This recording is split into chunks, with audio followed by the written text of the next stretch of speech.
Hey guys, it's Mrs. Spells. Let's review the 5 main elements of a story.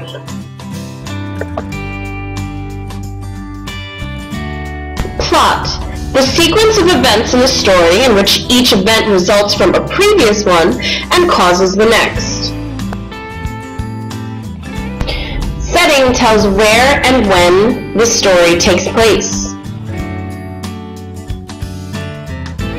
Theme is the central message of the text. As we've already learned, conflict is a problem that the character faces, and there are 2 types: internal and external. Characters are the people, animals, and things that the author brings to life in their story. One way in which the authors bring their characters to life is through characterization, and we will be focusing on that for today's lesson. So what is characterization? It's the description of a character's physical appearance and/or their personality. There are 2 types of characterization.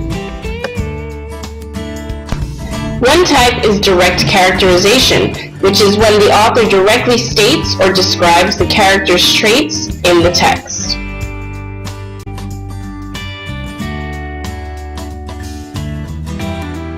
Let's look at an example in Susie and Leah.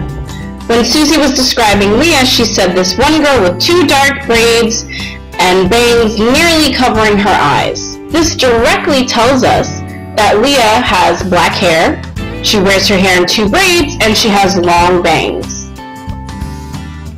When the text directly tells us about the character, such as having dark hair or braids, this would be an example of direct characterization, which is usually used to show a character's physical appearance.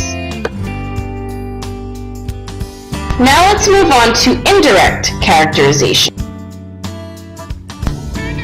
Indirect characterization is when the author reveals a character's personality through their words, actions, or thoughts, or the words, actions, or thoughts of other characters.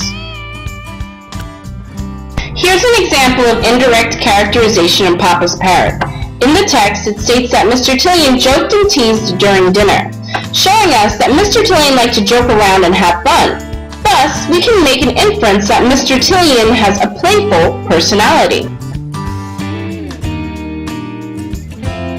When a character says or does something to show their personality, that's indirect characterization, where the reader has to make an inference about the character's traits based on their words or action. When you come back into class, we will start the work period where you will be asked to describe your lead according to the direct and indirect characterization in the text. On a chart, you will need to provide a character trait, text evidence, and an explanation. Always be prepared to discuss your answers. Now let's look at a model of what you'll have to do.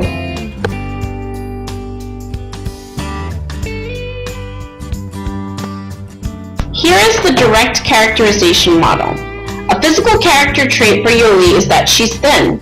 My text evidence states Yoli was as slender as a tulip. This shows me that Yuli is slender, or in other words thin, since it's stated directly in the text.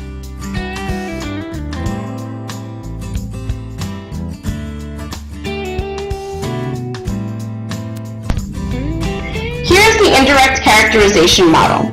A personality trait for Yoli is that she is responsible. My text evidence states that she is a captain of crossing guards, an altar girl, and a whiz in spelling bees.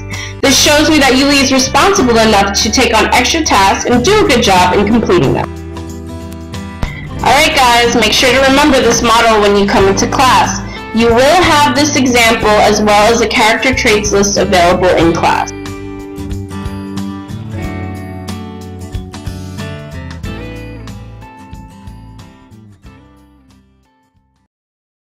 Created using Powtoon.